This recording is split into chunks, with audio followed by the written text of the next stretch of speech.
Last கிளாஸ்ல noun and its types பார்த்தோம். இன்னைக்கு நம்ம பார்க்க போறது proper noun and common noun. proper nounனா ரொம்ப ஈஸி. person, place, இல்லனா கம்பெனி கூட வச்சுக்கோங்க. இல்லனா மூவி டைட்டில் கூட வச்சுக்கோங்க.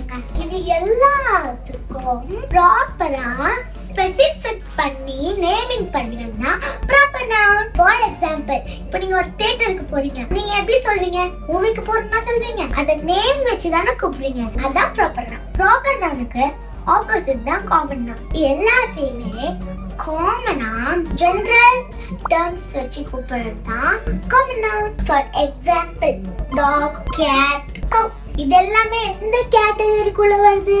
அனிமல். அப்படி காமனா அனிமல்னு கூப்பிடுறதா காமன் நவுன். இதுவே டாக், கேட், டக்குன்னு தனித்தனியா கூப்பிட்டா ப்ராப்பர் நவுன். இன்னொரு எக்ஸாம்பிள் சொல்லிட்டா foods, fried rice, biryani, chicken 65 எல்லாமே எந்த கேட்டகரிக்குள்ள வருது?